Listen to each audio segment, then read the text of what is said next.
제가 교학 공부를 하면서 좀 인상이 깊었었던 것 중에 하나가 주석서에 있는 얘기인 것 같은데, 수다원이 되면 질투가 버려진다고 하는데, 그 뭔가 질투를 버려지는 메커니즘, 뭐 유신견이 사라졌기 때문에 버려진다, 이런 설명이 나와 있는 게 아니고, 약간 깨달음의 첫 번째 단계를 이렇게 딱 얻었기 때문에, 세상에서 가장 귀한 거를 내가 얻었기 때문에 다른 사람 질투할 게 없어진다, 이제 약간 그런 식으로 설명이 돼 있더라고요. 그래서 그게 되게 좀 인상이 남았었는데, 제 수행을 조금씩 해 가면서 뭔가 바른 견해를 의지해서 살아가고 수행을 하는 게 이런 거구나. 다른 게 아니라 그냥 내 마음의 불선법 버리고 내 마음의 선업을 계속 이렇게 일으키려고 하는 것 자체가 나한테 이득이 되고, 그냥 그게 내가 할 일이고, 이 관점을 내가 의지하고 가면 되는 거구나라는 게 감이 생기면서 조금씩 이제 그런 거를 닦아 나가면서 되게 큰 의지처를 얻었다는 느낌을 사실은 받았거든요. 그 법에 의지하면서 살아간다는 느낌이 아마 이런 거가 되게 강화된 그런 거겠거니 하면서 이제 그런, 그리고 나서 다른 사람들이 뭐 하는 거에 대해서 부러워하고 열등감 느끼고 막 질투하고 이제 이러는 마음들이 많이 줄어들었어요. 강도가. 왜냐하면 내가 되게 의지할 만한 되게 안전한 약간 그런 대상을 얻었는데, 그게 외부 대상이랑 상관없는 그런 거니까, 보다 보니까. 그래서 이게 정말 극대에서 강화돼서 실제로 그 바른 견해를 완전히 확립을 하는 그 상황이 되면 진짜 질투가 사라질 수도 있겠다라는 생각을 사실 좀 해봤었습니다. 예, 그게 이제 그렇잖아요. 바른 견해가 확립된다. 이 말을 우리가 다르게 해석을 해보면, 그 부처님께서 이제 그 바른 견해라고 제시한 건 사성제를 이야기하시는 건데, 그 사성제의 내용을 조금 쉽게 뜯어보면, 우리가 그 가래를 기반으로 해서 괴로움이 일어나고, 가래를 조건으로 괴로움이 일어나는데, 이 집성제 내용이잖아요. 그러니까 그게 이제 탐진치라고 하는 것이 괴로움의 원인이 되고, 그거로부터 벗어나는 것이, 탐진치가 소멸된 게 열반이고, 이렇게 멸성제를 말씀하시는 거 아니에요, 그죠? 그렇다면은 우리가 이제, 그리고 그 탐욕이 없고 성냄이 없고 어리석음이 없는 그런 마음 상태가 괴로움의 소멸로 인도한다, 이런 거에 대한 방향성이 확고해진 거잖아요.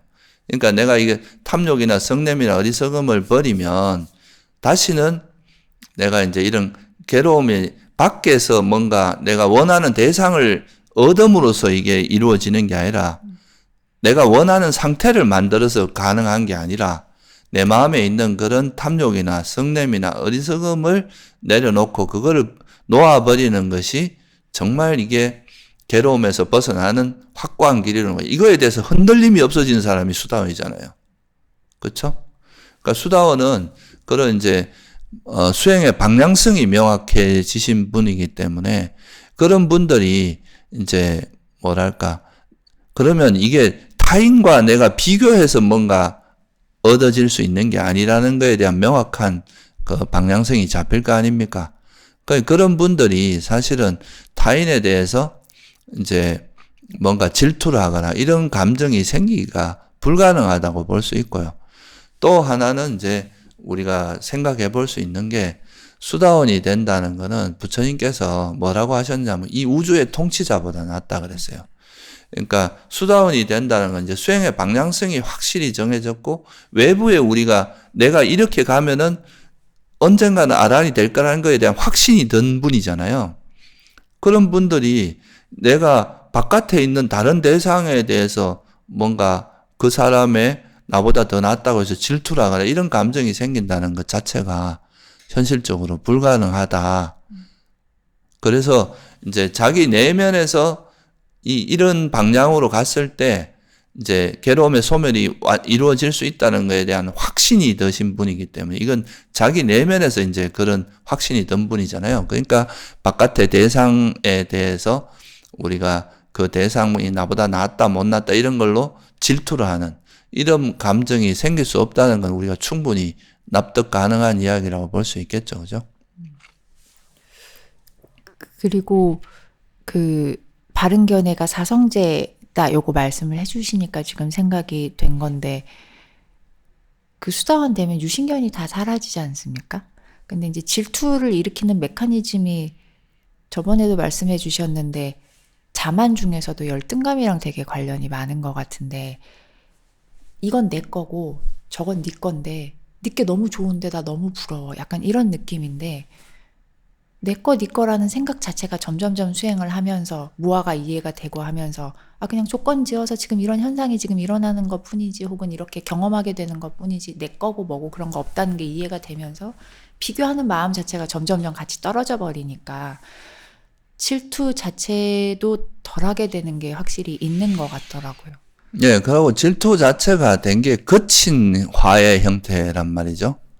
그래서 이게 이제 물론 자만이라는 건 아란이 되기 전까지는 미세하게는 남아 있는데 이제 이거는 거의 아까 질문자가 이야기했듯이 타인이 가진 것에 대한 부러움, 그걸 내가 가지고 싶고 타인이 성취한 것을 내가 가지고 싶고 어떻게 보면 이제 이것도 뭐 다른 말로 하면 좀 공짜를 바라는 그런 마음이잖아요. 일종의. 업과 가보를 모르고 예. 그냥 욕심만 많은. 그쵸. 그건 이제 그냥 내가 이거는 자기가 노력해서 스스로 얻을 수밖에 없는 건데 내가 그걸 가지고 싶은 이런 마음은 이게 바른 견해를 가진 사고가 아니거든요. 그게. 그러니까 이제 그렇기 때문에 그게 이제 수다원이 되면 그런 바른 견해가 확고하게 서신 분들이 그런 타인이 노력해서 얻은 거에 대해서 부러워하고 그걸 내가 갖고 싶어하는 이런 마음이 생길 수가 없다는 거예요. 수행의 방향성이 이거는 바른 견해로서 볼 수 있는 그 태도가 아니라 내 욕망에 근거해서 이게 일어날 수 있는 일이고 그런 측면도 분명히 있는 거죠. 그러니까 그리고 또 이거를 이제 내 거라는 거에 대한 이제 유신견이라고 하는 거는 이거를 나라고 생각하는 그런 거에 대한 집착이 강한 거잖아요. 그러니까 이제 나와 남을 이렇게 분리해서 저 사람은 뭐 저 사람이 가진 것을 내가 나보다 더 잘한 걸 있으면 그걸 막 가지려고 하고 이런 거잖아요. 그리고 상대방이 가진 게 혹은 능력치가 더 좋으면 그 존재가 있는데 그 존재가 내 존재보다 뛰어나다고 생각하니까 거기서 극심한 고통이 오는 것 같더라고요. 그렇죠. 근데 그 나라는 존재 자체라는 개념 자체가 희미해지면 그런 극심한 고통 자체가 현저히 없어지니까 약간 좀. 그렇죠. 그걸 나라고 생각하는 그런 아주 강한 집착, 그런 인식까지는 남아있을 수 있지만, 그런 이제 견해는 사라지니까, 그런 견해가 없는 상태에서 질투같이 그런 거친 형태의 번뇌가 일어날 수 없다는 측면이 있는 거고요. 가장 이제, 중요한 부분은 아까 이제 이야기했던, 이게 자기 내면에서 모든 문제, 결국 내 안에서 이게 문제가 일어나는 내 안에서 문제를 해결해야지 대상과 내 문제를 해결하는 건 좀 다르다는 이런 확고한 견해가 생긴 거잖아요. 그런 상태에서 타인이 가진 걸 내가 바라거나 질투하거나 이런 감정이 생길 수가 없다고 보는 게 가장 정확하지 않을까 싶어요. 수다원이 되면은 바른 견해가 확고해진다는 거에서 또 다른 측면에서 보면 인과에 대한 지혜가 확고해지는 것도 있거든요. 인과라는 연기에 대한 지혜가 확고하는 것도 수다원의 그 중요한 부분이라고 이야기를 해요. 그러면 그 상대가 그런 장점을 갖고 있고 좋은 어떤 모습을 우리가 원하는 모습을 갖고 있다는 것은 그 사람의 노력과 그 사람의 어떤 조건에서 그 사람이 지은 업에 의해서 그렇게 된 거고 나는 내가 또 지은 업에 따라서 그렇게 된 건데 이런 인과에 대한 확고한 지혜가 있는 사람이 저 사람이 가진 것을 내가 부러워하고 그걸 내가 가지고 싶어하고 안 가진 걸 싫어하고 이런 마음이 일어날 수가 없는 거죠. 그건 바른 견해가 없는 사람에게 일어날 수 있는 거니까. 그런 측면에서도 바른 견해가 확고하게 된 수다원이 상대를 질투하고 이런 거는 불가능하다고 볼 수 있는 거겠죠. 결국에는 질투를 벌이는 아주 강력한 마음의 힘이 함께 기뻐하는 마음이기는 하되 궁극적으로는 결국에는 바른 견해의 지혜의 힘으로 이거를 다 그렇죠. 완전히 내려놓는 거죠. 바른 견해가 있음으로써 그 사람을 미워할 게 아니라 함께 기뻐해주고 또 한 걸음 더 나아가서 그 사람이 가진 장점을 오히려 배우는 마음으로 갈 수 있는 거죠. 그게 만약 바른 견해가 없으면 바른 견해가 없다는 건 이게 그 사람의 자업자득 자기가 노력해서 얻어진 그 사람이 열심히 해서 그게 생긴 게 아닌데 내가 그걸 그냥 훔치려고 하거나 내 마음, 내가 욕망으로 그걸 가지고 싶어 하는 이런 거잖아요. 이거는 사실은 세속적인 마음이고 바른 견해에 입각한 마음 상태가 아닌 거예요. 바른 견해가 있는 사람은 절대 이런 생각을 할 수가 없다는 거예요. 그러니까 이런 생각이 없다면은 내가 그 사람을 질투하고 싫어할 마음이 아니라 정말 훌륭하다. 나도 어떻게 하면 저런 장점을 배울 수 있을까? 이런 식으로 마음이 변할 수 있다는 거죠. 그러면 바른 견해가 확실해졌다는 거는 업과 과보에 대한 그 조건에 대한 이해도 확실해졌다. 예, 우리가 이제 바른 견해가 확고해진 걸 사성제에 대한 지혜가 확고해진 거 이걸로 이야기하기도 하지만 연기에 대한 지혜가 확고해진 거 이걸로도 이야기하기도 하거든요. 조건에 대한. 예.